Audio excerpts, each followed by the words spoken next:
All right, we got a breaking story. President Trump just announced a huge new trade deal thanks to the tariffs that he imposed several weeks ago. This one with our old friend, the United Kingdom. We're giving you all the details and the reaction coming up in just a second. Plus, Kash Patel, an absolute beast on Capitol Hill, today in the Senate, yesterday in the House. Your FBI director has his eye on the prize, and we're going to give you all those details. Plus, Joe Biden on The View. Yes, it's as disastrous as you think. And Bernie Sanders really loves his Rolls-Royce private jet champagne lifestyle. Not bad for a Marxist. And we've got special guests today to help me comment on that one. The notorious Chicks on the Right. It's a big special crossover show today. My name's Larry O'Connor, and you can call me Larry. But we've got a lot to get to, so I don't know. Let's get to it. But before I do, could you all give me some likes? We've been noticing, we know you like the show. We are viewing, our views are huge. We're getting a ton of traffic. We're getting a ton of clicks. We're getting a ton of views on our show. But you're so mesmerized by the content that you're not liking the videos. And so apparently you've got to have the stupid video host jump in and say, don't forget to like and subscribe. So don't forget to like and subscribe. I'd rather not say it, but don't forget to like and subscribe. All right, earlier today, just about 5 weeks after President Trump announced sweeping tariffs across all of our trading partners on the planet, a major announcement in the Oval Office, Donald Trump, a major new deal with the United Kingdom. Let's take a look. I just want to begin by saying that this is a very special day because it's Victory Day, World War II, May 8th. And just by happenstance, we have the Prime Minister on the phone, and we were great allies in that. And it's very unusual that the trade deal comes due, and we signed it up on the same day that we had a great victory, the greatest victory of them all. So we are talking more and more about Victory Day because we were a big part of it. And so was the UK. And it's just, I guess, I don't know what you call it. It's just incredible that that day is the same day that we signed a tremendous trade deal for both countries. So I'm going to begin by just adding that we just concluded the rare earth deal with Ukraine. That's been fully ratified and approved by their legislative branches. And so we appreciate that. And I'll be speaking with the president in a little while, a little bit later. And we appreciate that. But the deal is all now signed up and ratified. And we have access to a massive amount of very, very high quality rare earth. All right, so rare earth minerals deal with Ukraine ratified by that nation's legislature. And now the art of the deal continues with a new trade deal with the United Kingdom after using the threat of tariffs as a major stick, shall we say, to get the carrot laid out for us. And yes, ironic that it's on VE Day, the day that we won the World War II in Europe with our great ally, Great Britain, led by the great Winston Churchill. So we'll talk about the art of the deal and how he pulled this off in a moment, because Commerce Secretary Lutnick had much to say about Trump's involvement here. But what is the deal itself? Well, the president read through quite a few of the bullet points here. Let's take a listen. A historic step. The deal includes plans that will bring the United Kingdom into the economic security alignment with the United States. That's the first of its kind. So we have a big economic security blanket, and that's very important. And we feel very, very comfortable with that because it's been a great ally, truly one of our great allies. I mean, a lot of people say our greatest ally. I don't want to insult people by saying that, but I can say it's certainly one of our greatest. Let's stick with special relationship, and it just got a little bit more special today, as you just heard from President Trump. By the way, you know who's quaking in their boots right now? You know whose knees are knocking? You know who's quivering right now? The rest of the European Union. Because of Brexit, the UK had the freedom and the independence to be able to negotiate a direct trade deal with the United States, and that's exactly what they do. Remember what Obama said right before the Brexit vote? Well, you know, if the Brexit goes through, when we make a trade deal, we're going to make it directly with the EU, and England's going to have to get to the back of the queue. He actually said back of the queue. No American says that. He said that to try to sway the vote in England. Well, far from being in the back of the queue, the UK is actually in the front of the queue. They're the first country to make a deal. And from anyone who's dealt with Donald Trump, either in the political realm or in the business world, they all sort of say the same thing. If you're one of many people that he's trying to make a deal with, you don't want to be the last. You want to be up front. That's what the UK figured out. More details on this deal from the president. The UK will reduce or eliminate numerous non-tariff barriers that unfairly discriminated against American products. But this is now turning out, I think, really to be a great deal for both countries, because it'll be really great for the UK also. So they're opening up the country. Their country is a little closed, and we appreciate that. They'll also be fast-tracking American goods through their customs process, so our exports go to a very, very quick form of approval, and there won't be any red tape. Things are going to move very quickly both ways. The final details are being written up in the coming weeks. We'll have it all very conclusive, but the actual deal is a very conclusive one. We think just about everything's been approved. That stuff is important, not just the cutting off of the red tape there, but the fact that England is announcing, the United Kingdom is announcing that they're going to be removing non-tariff barriers that were inhibiting American products from making their way to market in the United Kingdom. Just by putting that in ink on paper, they're admitting that they had these barriers that were prohibiting American products. That's not a fair trade partner in any respect. You don't have to have a tariff. You can have other policies that keep another country's products from coming in because you're trying to protect the industry in your nation. That's fine. Go ahead and protect it. But that means you're not going to have access to our industry. And that's the bottom line here. President Trump has the ultimate leverage with every other country in the world because we are the world's customer. We are the biggest customer. We consume. Everyone criticizes America. Environmentalists criticize America because we're such huge consumers. And sure, maybe we spend too much money. Maybe we waste too much. Maybe we consume too much. Maybe we don't save enough. Maybe we have way too much fun spending and consuming stuff. Whoa, what's that? Sorry, jump into the view already. Stop that. Maybe that's true. Maybe that's true. But as long as it is true, as long as we are the biggest customer on the planet, then every other economy who wants to do business will want to do business with us. That's the beauty of being the biggest consumer on the planet. And as long as we are, then we're going to need to be able to use that leverage. President Trump understands that. If you're selling a good or a product or a service, you want to go where the customers are. That's us. So if you want to come here, you want us to buy things, you need to do business with us and let us sell things in your marketplace.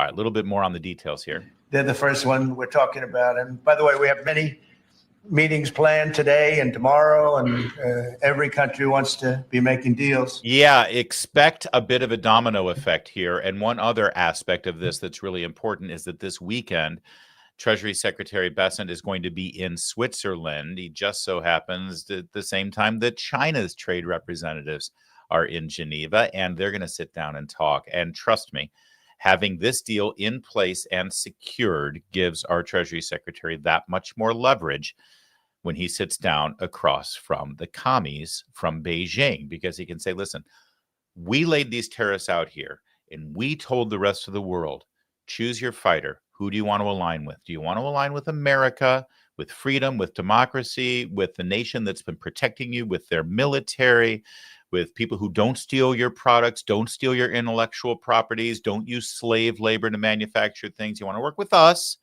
Or do you want to work with the commies in Beijing? And the world is lining up to work with us. So unless you want to be left out in the cold and all of your people left without any factories to work in, and then they're going to be hungry and they're going to be starving and they're going to revolt and they're going to overthrow your government, you might want to make a deal with us. Oh, you know what? Maybe we don't want to make a deal with you. Maybe we want that to happen. Maybe Mao had the right idea in the first place. All right, I've taken it too far, but you get my point. So that's the deal as of now that we know of, based on the announcement from the president. He did have Prime Minister Starmer on the phone as well, on speakerphone, and he actually spoke as well. So what about the art of this deal? Well, Commerce Secretary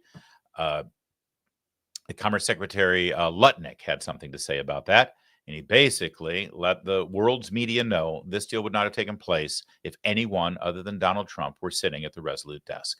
I want to make this clear. While Jameson and I worked hard, this was the president's deal. And people think, oh, that's not the way it works. If you got to sit next to him, I have the best deal maker to my left. And if you don't think that we take advantage of him calling the prime minister and getting that deal done, you don't understand who's the president of the United States. So he's the closer. He gets deals done that we could never get done because he understands business. He understands deals.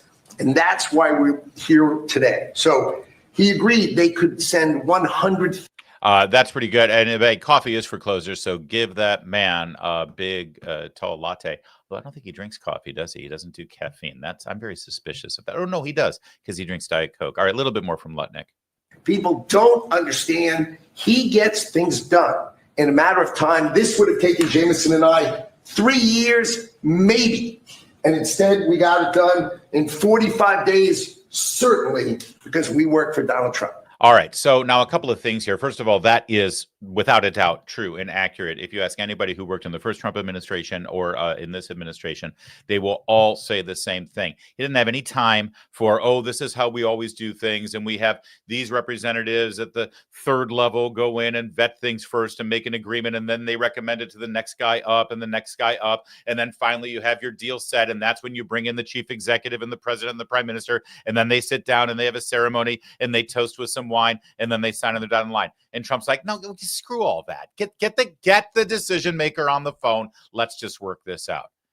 That's 100% how he does business, literally business, as well as business as the head of state. Now, you may say, oh, here's Lutnick, and he's gushing, and he's a sycophant, and they're all standing there, and they're making a pretty picture, and they're just, propping up Trump because you got to be on his good side, and he's such an egomaniac, and why do you have to compliment him and make him sound like it's a dear leader stuff, right? That's what the left will say. Well, let me tell you something.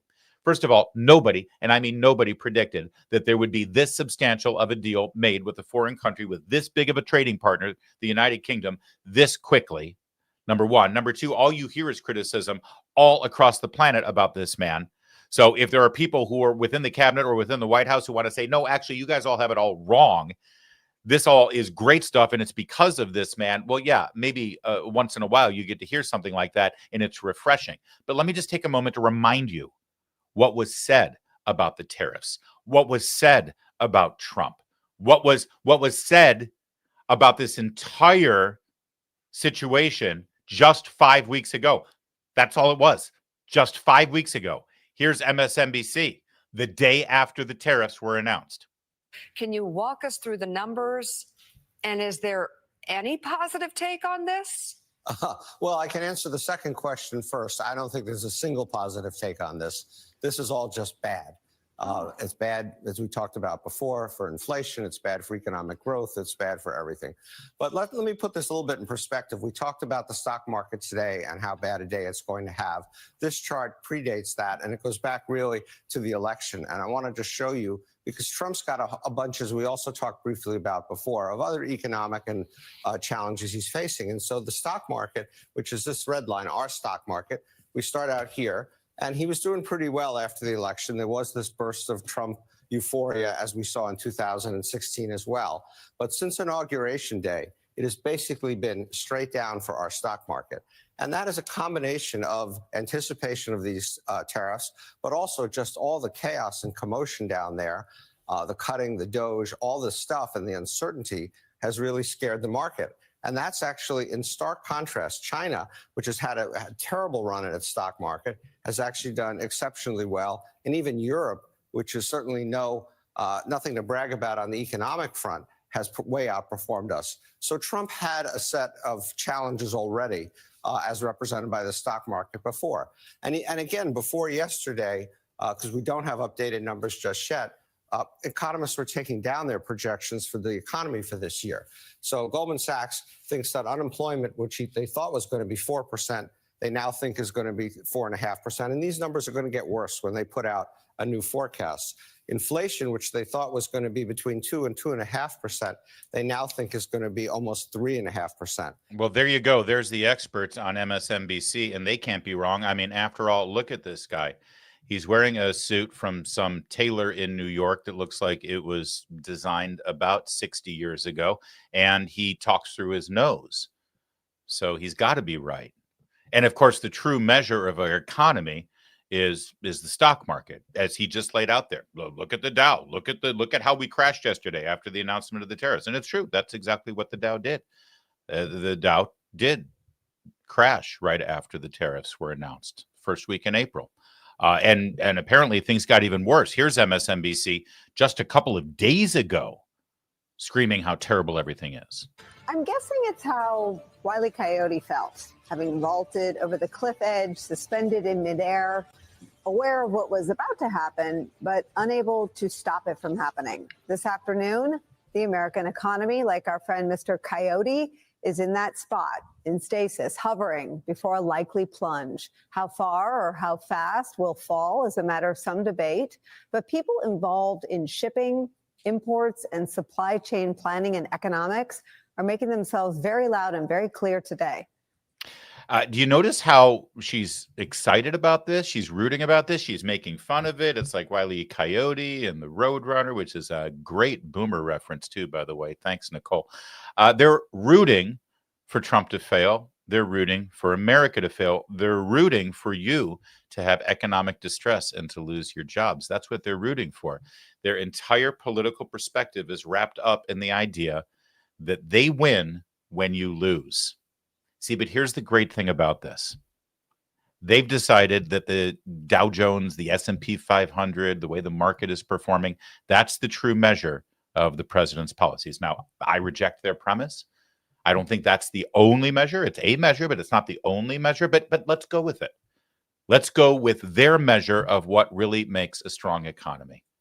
The S&P 500. Okay, let's take a look at the S&P 500. This is a 3-month window. As you can see right here, you can see this dip. That's when the tariffs were announced, right?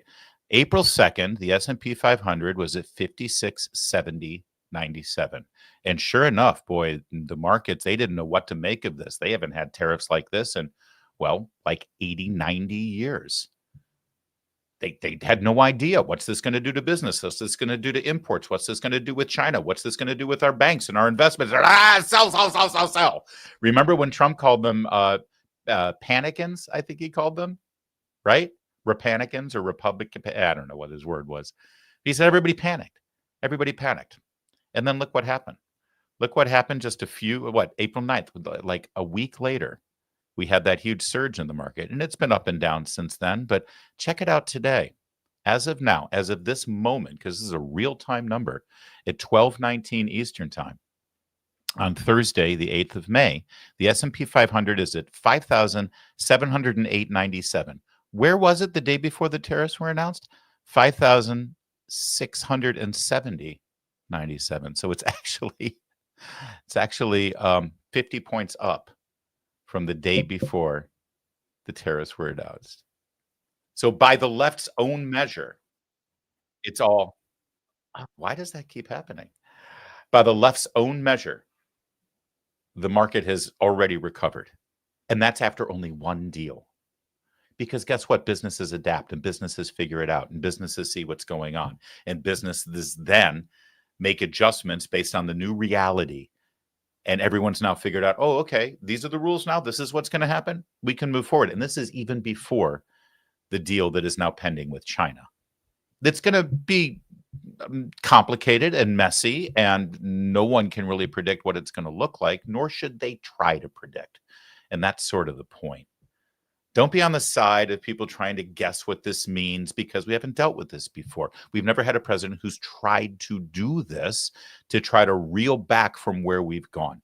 See, the whole idea on the left was, oh, wouldn't you rather have your kids have a white-collar job and work in a service industry than work in manufacturing? Because manufacturing is a hard life, and you don't make as much, and it's not glamorous, and who wants to live in one of those Rust Belt towns? No, live in one of those coastal cities, wear a suit and tie to work every day, and let all those people in foreign countries do the manufacturing. And that was the mindset.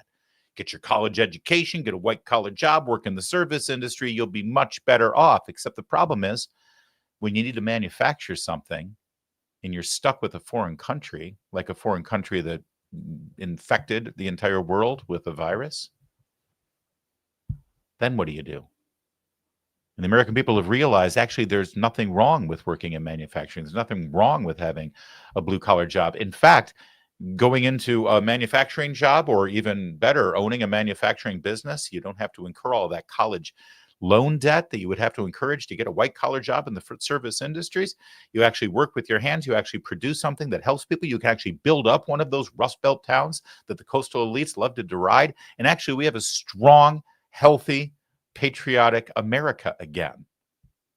That's what we're going through right now. And it's only been 5 weeks.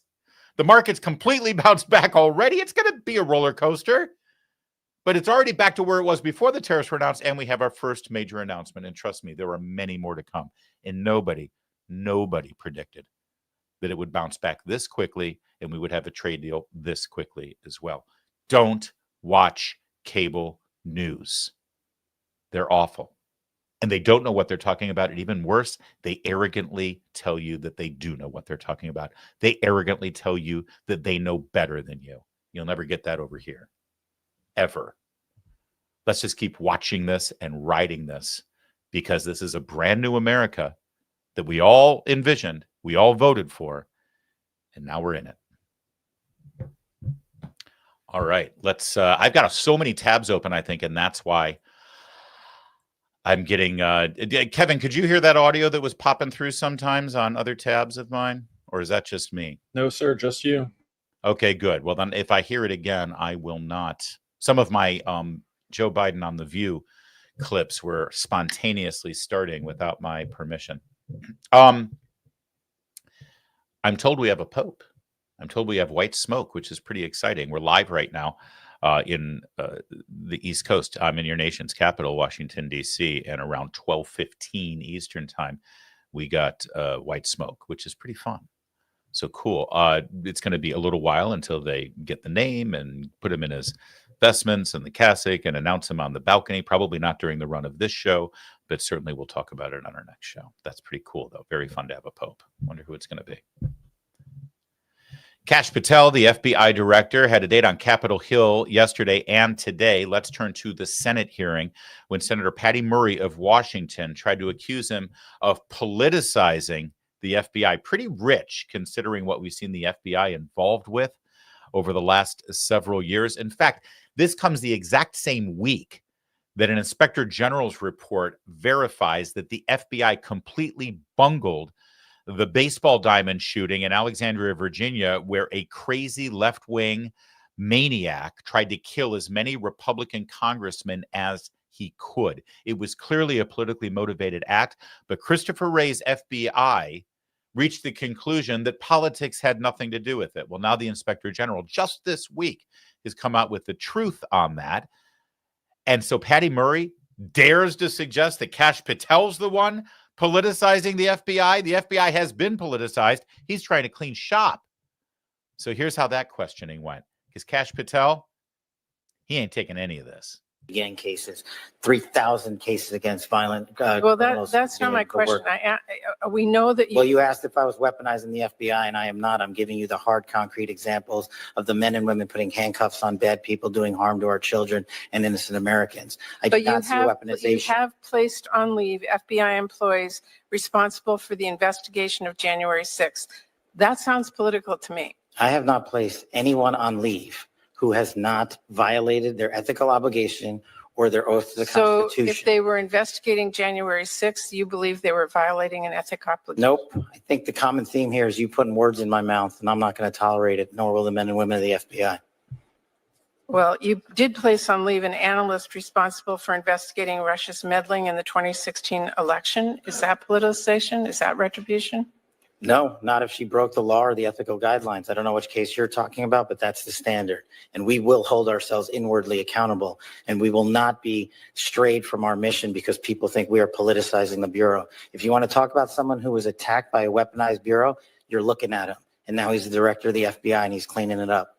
Well, I would just say to everyone who's listening that the FBI needs to be focused on its mission to keep the entire country safe. It should not be weaponized for partisan political gain. Thank you. We are. Chairman. Senator Kennedy. I absolutely love that he can not only push back, punch back verbally on this kind of abusive innuendo that you're getting from Democrat lawmakers, but he can also say, oh, I'm sorry, you worried about weaponizing the FBI? Because let me tell you my story, pal. He did the exact same thing yesterday in the House of Representatives under a similar attack from a Democrat. Agency. I was an impeachment manager for President Trump's second impeachment. It was a sad, solemn duty. And so I wanted to ask you about that. Mr. Patel, as you and the president continue to weaponize and investigate his perceived enemies, as you follow this blueprint, when can I, a former impeachment manager, expect the FBI at my door? Ma'am, you want to know who was targeted by a weaponized FBI? Me. You want to know how and why? Well, you want to know what I'm doing to fix it? That. Let me move on. Well, you should Change read the topics. book because there's no enemies So- list on that book. So There are you- people that violated their constitutional obligations and their duties to the American people, That's good. You and they gave were them due rightly process. called out. I'm And changing you should topics. give that book to every one of your constituents I'm so they can changing read topics. about it. I won't be doing that. That's their loss.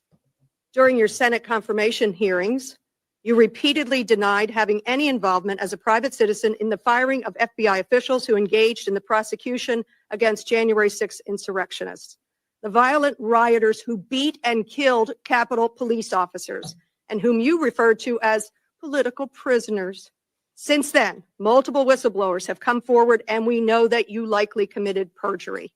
At the same hearing, you claimed you were not familiar with Stu Peters, an anti-Semitic Holocaust denier, despite the fact that you appeared on Mr. Peters' podcast 8 separate times. 8 times. And you claimed not to recall.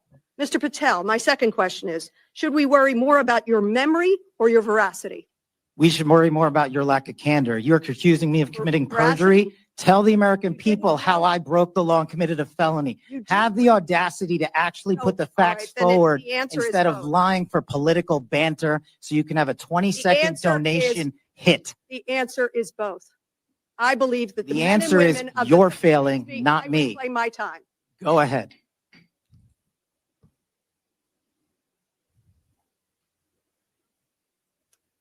Mr. Patel, I believe that the members of the FBI, and I know many of them, many retired, 38,000 people, as you say, it's a little less than that now, deserve the very best, deserve extraordinary independence, deserve freedom from the fears of being investigated, the freedom of coming forward to make sure they're doing their job. Yeah, between those two, I'm picking Kash in the long run. I think that he came across way more genuine and way more sincere in his interest in truth. And she just comes across as an absolute bully, especially when you accuse somebody of perjury, when you accuse somebody of a crime. You can't just throw it out there as some sort of veiled suggestion in a form of a question during a hearing. Patel said, "You accusing me of crime? Bring it. Let's go. Otherwise, shut your yap." All right, let's bring it back to today. A couple of other highlights of Kash Patel trying to fend off innuendo and accusations from Democrats because that's all they've got. It concerns me that you're not familiar with the core concept of due process applying to all persons as written in black and white in the Constitution. As the first public defender who's ever served the FBI as its director, I'm more aware of due process than any predecessor in my seat. You are delineating between removal proceedings and criminal acts. My job is to investigate criminal acts. That's what we do. Thank you. I love it. Senator Markley there is trying to make a big deal about due process for people who are being deported. And he's like, I'm the FBI. I deal with criminal acts. Very different due process over here than an immigration judge. The senator should watch our interview with the immigration judge from last week. Then Chris Van Hollen, you remember him, the one who went down to El Salvador and had a margarita with his favorite Maryland man, you know, the MS-13 wife-beaten human trafficker. Yeah, Chris Van Hollen is very concerned, get this, about cameras taking pictures of the judge the FBI arrested in Wisconsin last week. He's not concerned about the judge breaking the law and harboring an illegal alien criminal. He's concerned that there was a picture circulated of the arrest. Watch. Today of many individuals' due process rights. Let me ask you a question about Judge Dugan. and I'm not going to get into about Judge Dugan, who was arrested, taken out in handcuffs from her courtroom. You agree that as director of the FBI, you should lead by example, right? Try to. Okay. Well, there's a confidentiality and media contacts policy within the Department of Justice guidelines that says specifically that DOJ personnel should not voluntarily disclose a photograph of a defendant unless it serves a law enforcement function or unless the photograph is already part of the public record in the case. Clearly, Judge Dugan's photograph was not already part of the public record in the case. So it appears that what you did was a violation of that policy, unless you can express a clear law enforcement purpose for having done that. The simple law enforcement purpose is to show America that we investigate any individual who commits a crime, especially those in positions of public trust. But do you agree with the presumption of innocence in the U.S. system? Absolutely. As a public defender, that's what I fought for years. Well, but that's different than no. But Mr. Director, this is one of the reasons why that guideline is there, so people, especially the director of the FBI, doesn't announce to the country that somebody's already been found criminally liable when they haven't. She hasn't, has she? But that's not what we said, that she was criminally liable. We said she was arrested. Showed it. Yeah, we know she was arrested, but the issue is the photograph. I'm asking you, going forward, I hope as the leader of the FBI, you will comply with the guidelines of the FBI that everybody else is expected to follow. I believe I have, and I will going forward. Well, this seems like a direct violation. You can continue watching this online at cspan.org. Wow, that is Chris Van Hollen is like self-immolating. He's like decided he's going to be a suicide bomber with his political career. Are you kidding me? Did you catch that exchange? It's like, how dare you show a photograph of this judge being arrested? What's the criminal justice reason for doing that? And Kash Patel's like, well, to let people know that if they break the law, they'll be arrested. But she hasn't been found guilty. Isn't she innocent? Well, yes, of course she's innocent, but she got arrested. And there's certainly criminal justice value in showing that arrest. Well, you're not supposed to alert the media. You're not supposed to. Sorry, did this guy not, did he sleep through the last 10 years of our lives? Did he not know how James Comey, Robert Mueller, Christopher Wray had CNN cameras there at 5 a.m. when Roger Stone was arrested in his apartment? How did they know about it? Did they not see the camera crews at Mar-a-Lago when the FBI did an early morning raid there? How did those camera crews know about it? What about the poor guy who was arrested in Philadelphia for praying on the sidewalk, a public square in front of a Philadelphia abortion clinic? He got raided by the FBI, and somehow the cameras knew about that. And Chris Van Hollen never had any concern about that. You know, the difference is that FBI wanted to intimidate individual Americans, either Republican politicians like Donald Trump or individual American Catholics who don't like abortion and want to pray to their God to stop it. Chris Van Hollen's okay with those Americans being intimidated by showing video footage of an early morning FBI raid. But the last thing we want to do is to send a message to corrupt judges who might want to stand in the way of an arrest of an illegal alien wife beater. These people are terrible. But Kash Patel, once again, handled it beautifully. One other element of today's hearing, really interesting, our pal, Senator John Kennedy, had a question about Jeffrey Epstein. You may not have seen this. Take a look.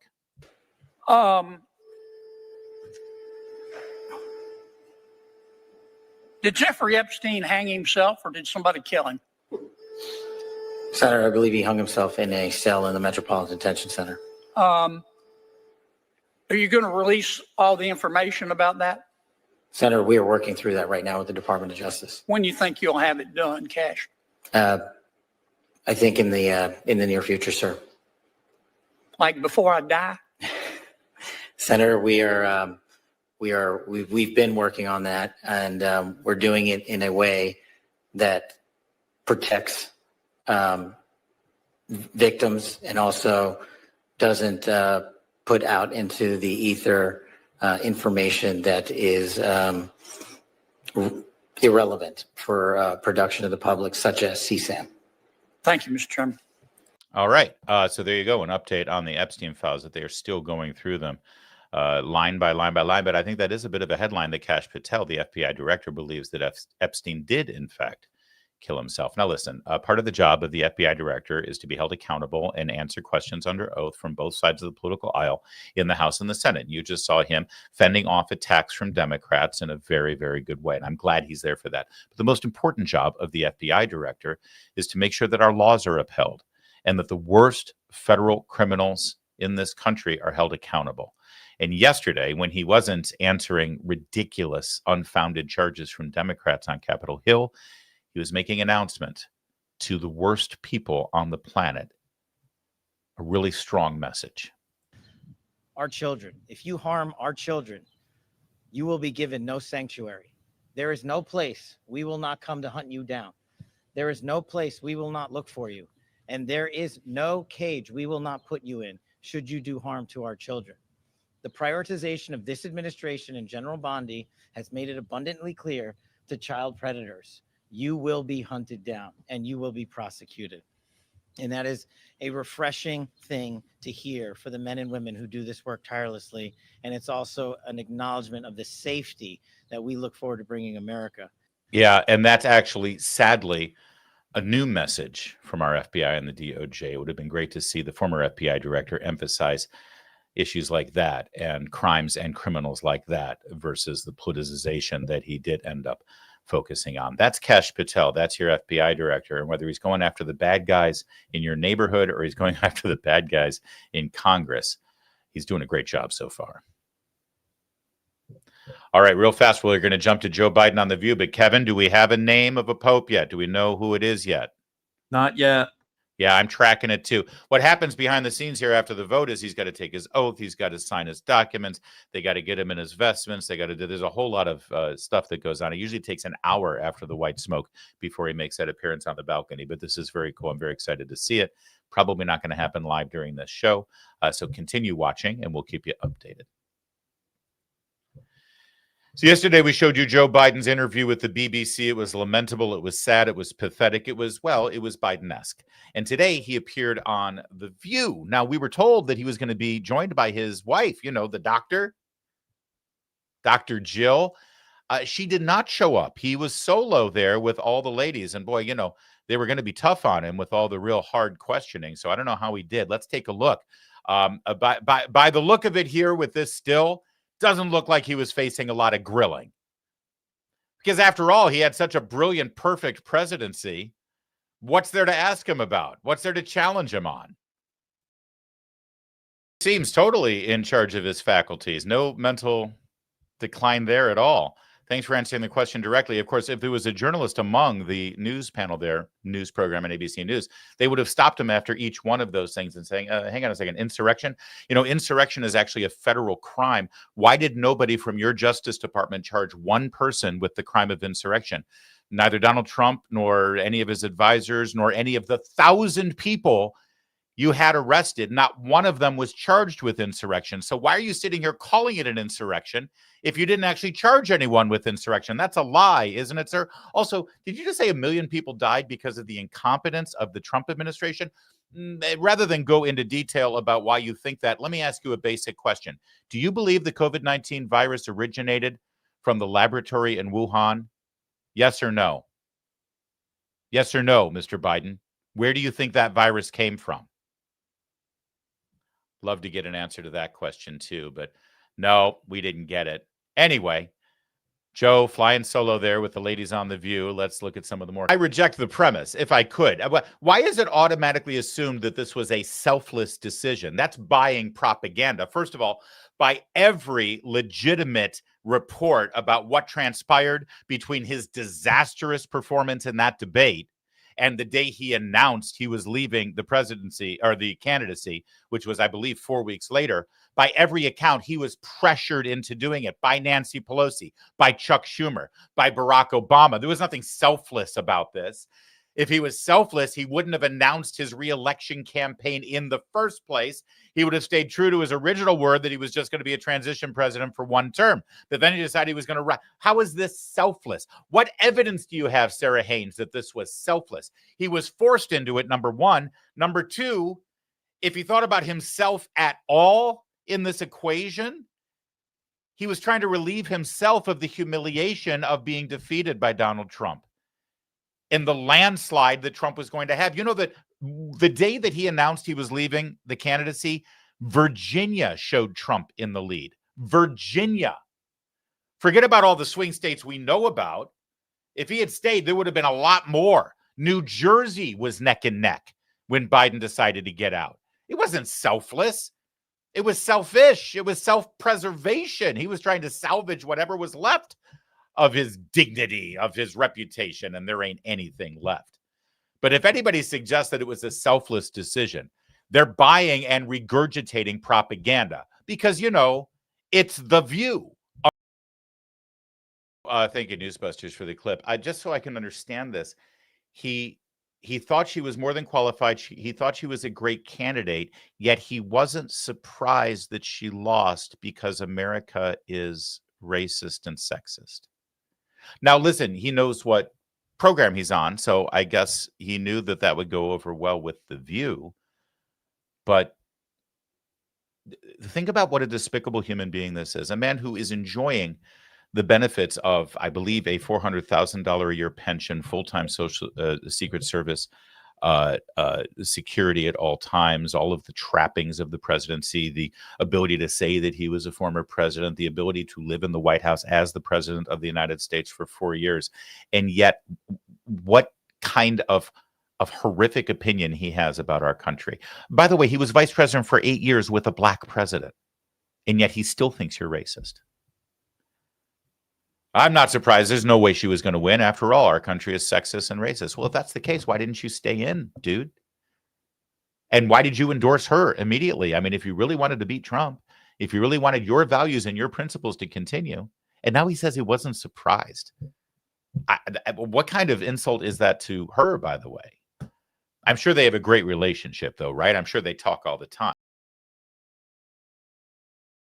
And again, I hate to throw logic into the mix here when a politician is sitting there mumbling through a pile of bullshit like you're having to decipher here. But you just said that she is the most qualified woman that you've ever seen, one of the greatest candidates prepared to be president. You picked her to be one heartbeat away from your presidency, and you endorsed her to be president. So why would you not endorse her right now? Why wouldn't you sit there and say, I hope she runs again? I was right about her when I picked her to be my vice president. I knew she was prepared and ready to go, and she'd be great. I was right about her when I endorsed her the day I pulled out and I campaigned for her and I wanted her to be president, and she's still our best. What? We've got a lot of other great candidates. Well, then why didn't you endorse them? We got a lot of great candidates. Well, why didn't you pick them to be your vice president? This makes no logical sense. If he is truly honest about his opinion of Kamala Harris, then there would be no reason why he wouldn't endorse her 100% right now. Has there been some other candidate who suddenly is more qualified? A woman who was vice president for 4 years? I mean, again, here's the truth of the matter is she's a freaking disaster. And everybody knows it. Even he knows it. But he can't say it. And no one on that panel can say, sir, that makes no sense. You picked her to be your vice president. Why wouldn't you endorse her right now? So, again, Joe Biden, if he's talking, he's lying. Behar screams in, that's a fact. Well, I'm sorry, what evidence do you have to support that? People are talking about polls, but we already know how they game the polls about Donald Trump, on and on and on. But again, not to screw anybody else up with how they're digesting this information, but let's just inject some logic here. Kamala Harris lost the election. He was just asked, do you think if you had run, you would have beaten him? He says, yes, I would have beaten him. All right, so right there, Kamala Harris lost. He won. Excuse me. Kamala Harris lost. He thinks he would have won But then asked if he made the right decision by not running, he says yes. And then asked if he's had any mental or physical or cognitive decline, he says no. So how exactly is it the right decision to not run again if you would have won and you're claiming that you haven't missed a step? So if you're all there and there's nothing wrong with you cognitively and you claim you would have beaten Trump, and we know Kamala didn't beat Trump, please explain how it was the right decision to step down. Also, by the way, explain how you would have beaten Trump when you were already underwater in those very same polls that are stacked against Trump every single time when you decided to pull out. I wish there was a journalist on this panel to ask such questions. Instead, they ask questions. This is an amazing thing to watch. If Joe Biden is doing these interviews to try to salvage his legacy or his reputation in some way, what a complete and total disaster, which I kind of fits for his entire political career, actually. And it's delightful to watch because he's a hateful, horrible human being. But none of this passes anybody's smell test. You know, so let me get this straight. When Kamala Harris was asked, would you do anything different than Joe Biden when you're president? And her answer was, nothing comes to mind. What she meant was, everything's so great. Why would I change anything?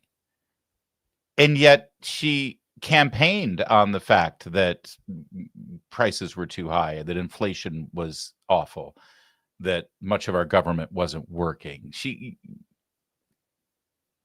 None of this passes anybody's smell test. But again, I just want to keep going back to the journalism here.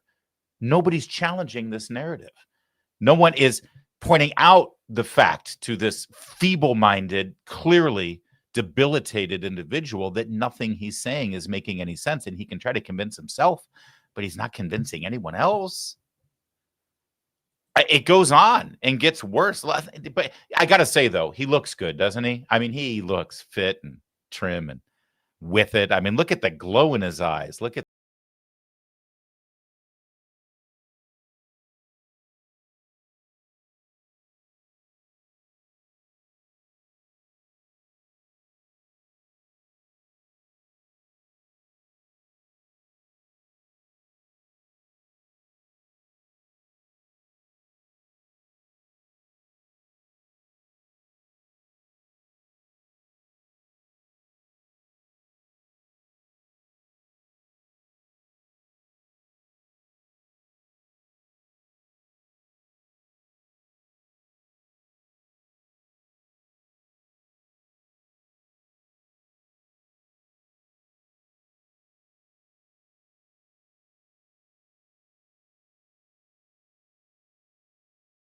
that's not what Trump said. Here's what Trump actually said. First of all, he didn't have any control over whether senators or congressmen were going to vote for this stupid, unnecessary so-called border security bill. What he said was, if you vote for this and I become president, you're actually going to make it harder for me to secure the border.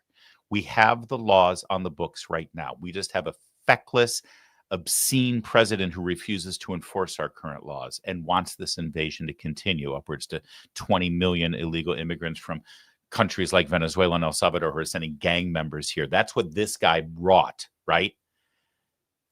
And Trump would say, we don't need this. And in fact, there are provisions in here that would keep me from literally securing the border and doing a good job of locking down the border. Biden is still trying to play this game about, oh, we needed that bill and Trump blocked the bill and it was his fault. First of all, you tried that crap during the election and the American people saw through it and voted for Trump.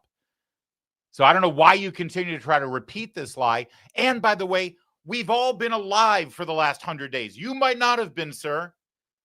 God knows you may have been in some sort of suspended vegetative state and they jump-started you and got you up for this interview. But I don't know if you've seen, we didn't need that bill. We didn't pass that bill into law. And look what happened. We had a president enforcing existing laws, and the border has literally never been as secure as it is right now. And yet he continues with this lie. Again, the ladies of The View allow the lie to be repeated and fester. But the best part is coming up with Joy Behar. The best part is Joy Behar's response to that lie. They backed off.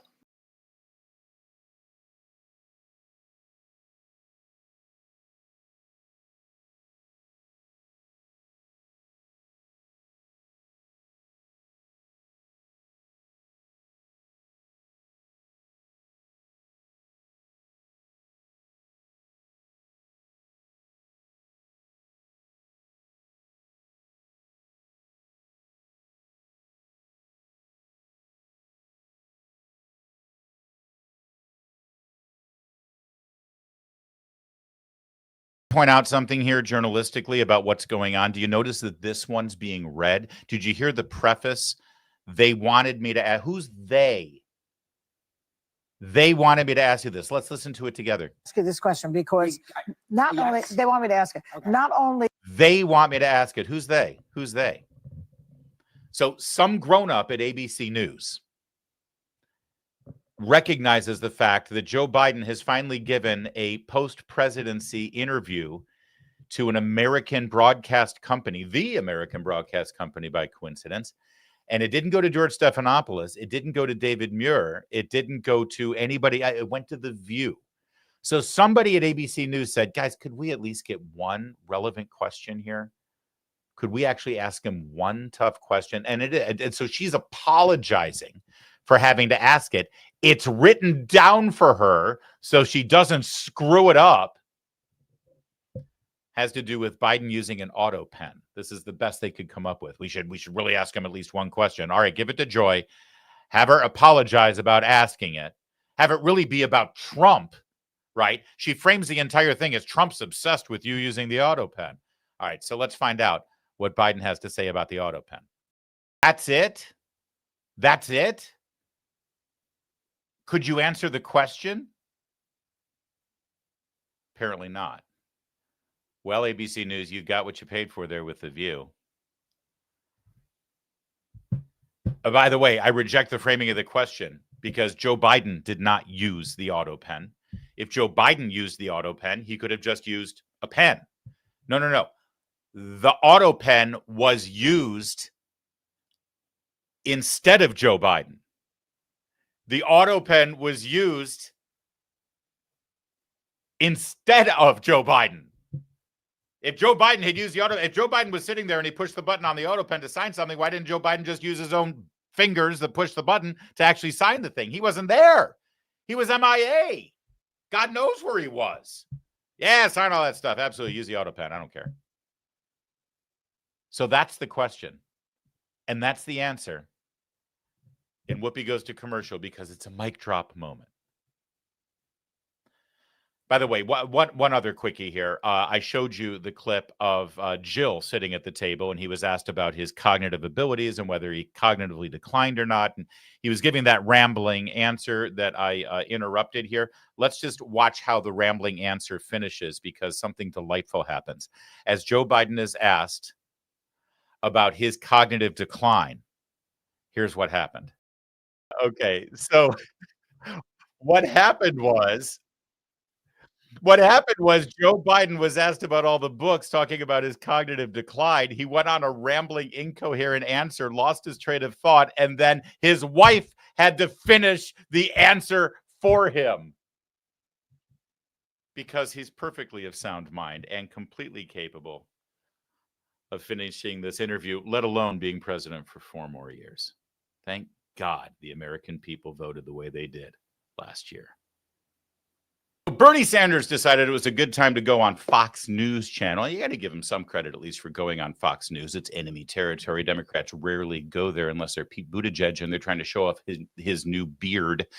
Wonder what her name is, by the way. Anyway, that aside, he went on to sort of defend his oligarchy tour where he spent $250,000 on private jets, and he actually tried to get away with it. This is such a huge topic. It's such a great topic. It's so full of various things that we can mock the left for that I kind of want to get an assist here. So look who's joining us. It's the one, it's the onlys. It's the chicks on the right. Hey, chicks. Thanks for joining me. Well, I Hi. love you guys. I've loved you guys for years, and you are killing it right now. Your YouTube channel is blowing up. You look like you're having a blast every day on the show. We do. We have a lot of fun. We have way It's too been much fun, fun. I think. Yeah. It's just two best friends hanging out, talking about crazy people like Bernie Sanders. I love that. And have you noticed that ever since sort of Trump just sort of blasted through the mainstream media gatekeepers in the last election, our streaming opportunities and our audience keep building because the rest of the country has said, oh, yeah, that's right. We don't have to watch 60 Minutes or Kristen Welker to get our news and information. We can go direct to the chicks on the right.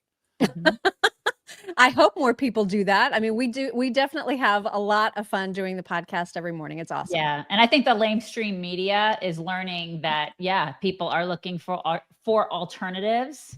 And, you know, people like us are the alternative. And we do bring them news, just do it in a really fun way. By the way, I'm grateful to you because usually when I have women on the show, I have to sign a bunch of like releases and a bunch of documents that I won't, make certain jokes that they get offended by. But you're not like that. I love that. I mean, probably we're the antithesis of that. So we welcome the banter. Exactly. In fact, I'm a little triggered from some of the things we discussed before the segment began. You okay? You'll be hearing from my people. All right, let's get straight to Bernie Sanders, shall we? Yes. I love that Brett Baer said, hey, $250,000 on private jets, Mr. Man of the People. What's that all about? Take a look at Bernie Sanders' answer. Alyssa Slotkin, senator from Michigan, she said you shouldn't be using oligarch. It's over people's head. You've gotten criticized from other people. Free Beacon says Bernie Sanders spent $221,000 on private jets fighting the oligarchy tour paid for by friends of Bernie Sanders. That you've spent millions of dollars in campaign funds on private jet travel over the years. How do you push back on both of those things? When's the last time you saw Donald Trump during a campaign mode at National Airport? No. It doesn't. But he's also not fighting the oligarchy. No.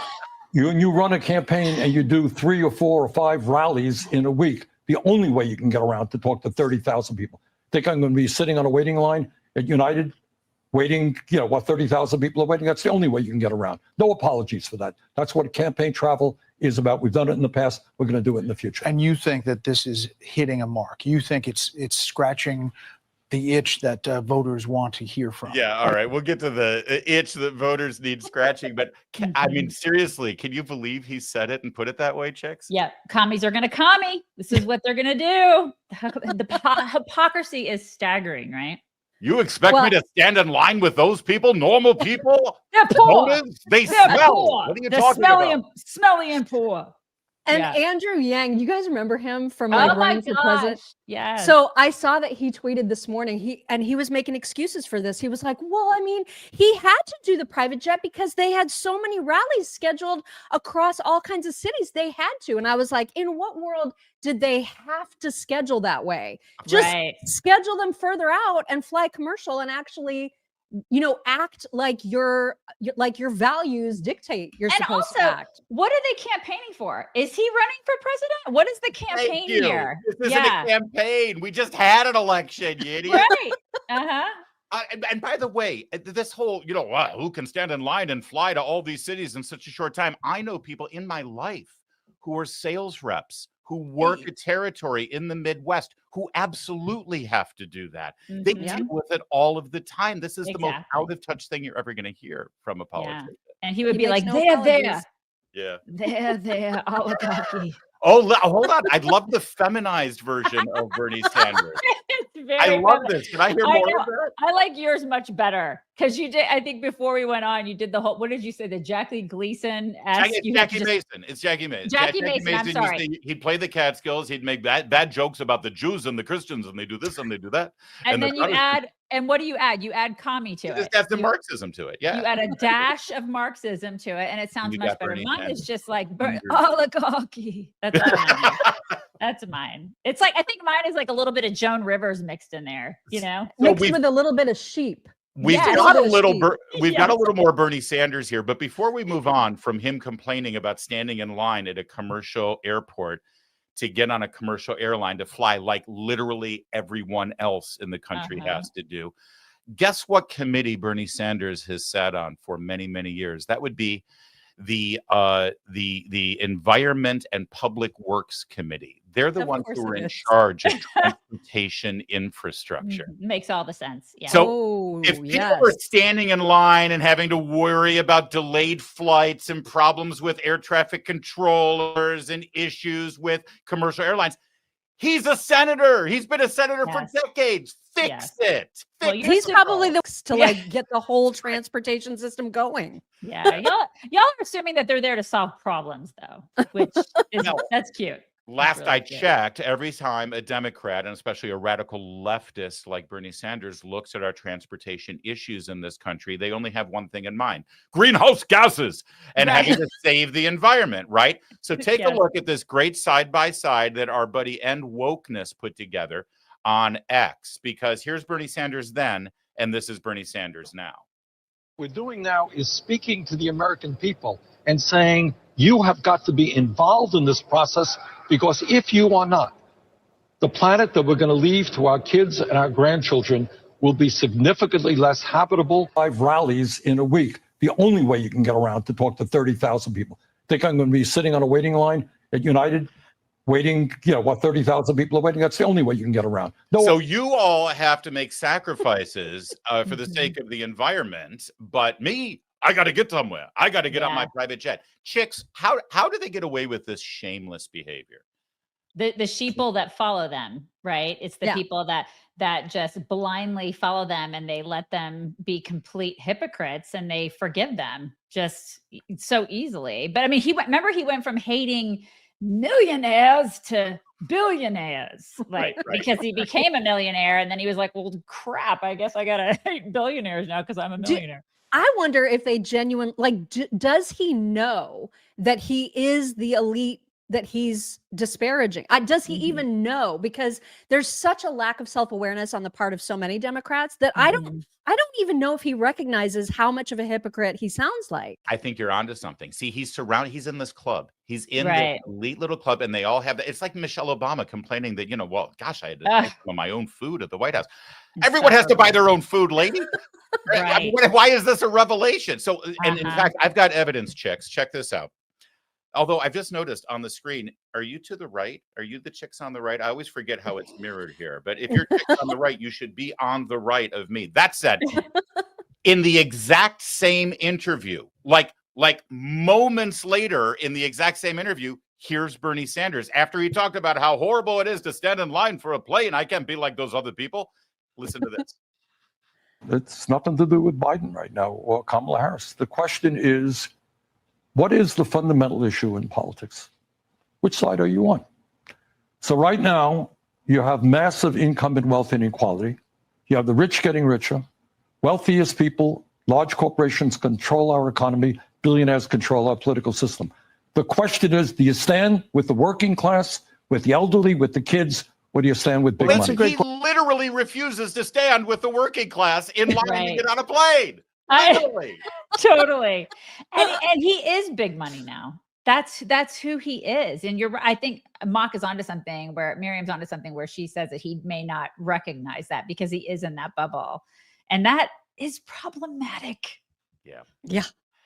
It is, and it's really fascinating to me that they decided this was the big rollout for the Democrats to rebrand themselves coming out of Trump's victory and the pretty successful rollout of the Trump administration 2.0, that they would bring out this guy, this dinosaur, this socialist, and AOC and say this is the solution. I don't think they get it. I hope he runs for president, though. I hope he's the guy. Because who else? I mean, everybody that they're starting to prop up right now. I haven't decided yet who the Republicans should get excited about, because there are so many great choices. Yeah. I mean, Bernie, can you losers. imagine Bernie running for president? He's like 107 years old. Right. And so, that alone would be a dream. But then we also, we waver back and forth, right? Because the people that are attending those rallies, which are very well attended, there's a lot of them. I mean, they are convincing the plebes out there that they've got something different for them. And the number of people that are convinced by it is terrifying. Right. And there's terrifying. always the people that want the free crap. Always. Yep. And they cater to those people. But as you know, chicks, Joe and Jill Biden were on The View earlier today, and maybe they're looking for a comeback. Joe could run for another term. Oh my God. It's like Weekend at Bernie's. Just prop him up. That would be amazing, though. Right. It would be phenomenal. It Prop would be him up, yeah. absolutely phenomenal. Oh my God. Brilliant. Run, They Joe, do it. run. I wouldn't put it past them. The Democrats would do it. But Well, now they're looking for a book deal though. Like they want the $30 million book deal. And I just read that like Jill Biden kept a diary the entire time Of she course was she did. in the White House. And Yes. so if she's willing to admit that there was a cover up, they could make so much money. It's just So much. like, is she going to sell her soul and say that, or is she going to throw everybody else under the bus except her own self? You know, it's so funny. I was sort of contemplating this earlier this morning after my radio show because, people are like, why is Joe doing this? Why is he going on BBC? Why is it? It's because he needs money. The Biden Incorporated has no income. And, and you know what, chicks, you're so right. The only way he can really, if he really wants to cash in, the only way he can make the big bucks now is if he tells all. He's got to he's got to lay it out there about the Clintons, about the Obamas, about everybody. And he knows, I mean, he knows where everybody's body is buried. And what does he got to lose? His legacy sucks. So Right. he might as well just do that. And Jill doesn't care. Jill never cared about him. So what and does she doesn't have any skills. I know she's a doctor, but she's not going to show up in an emergency room. She'd make a fine surgeon general. Really great, according to Whoopi. That's a whole other mess.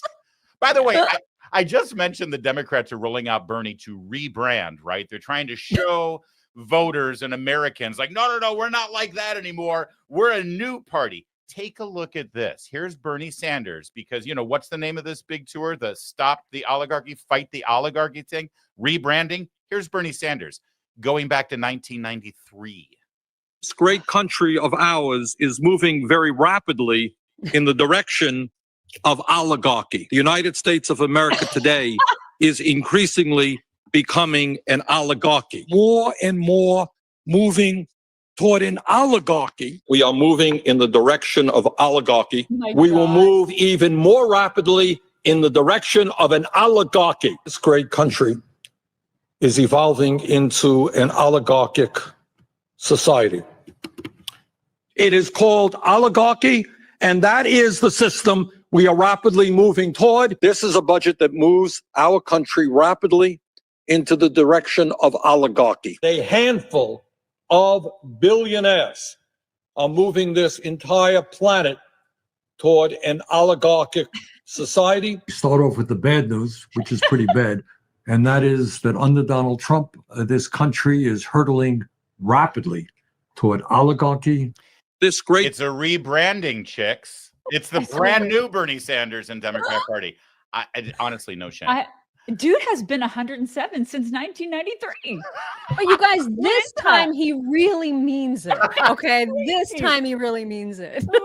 Gosh, that is nuts. One thing, I mean, to hand it to him, I mean, that business is pretty good for him. I mean, he's back in 93 when he was worrying about oligarchy, he was standing in line to get on the plane at United Airlines. That's right. Now, he's living life. He's got it. But the word oligarchy, I think, is starting to stick this time around because AOC is all over it. Sure. You know what I mean? So now people are like, okay, I better look that up so I know before the rally what that means.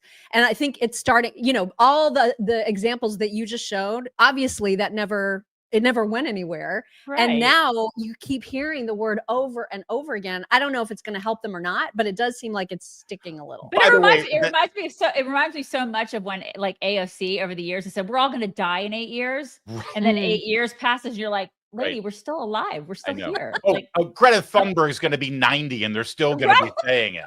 Are you kidding me? Everybody, which after watching that montage of Bernie warning about oligarchy for literally 35 years, it brings us back to this first question from the interview yesterday. Brett Baer talking about Senator Stefanik. Here, listen. Alyssa Slotkin, senator from Michigan, she said, you shouldn't be using oligarch. It's over people's head.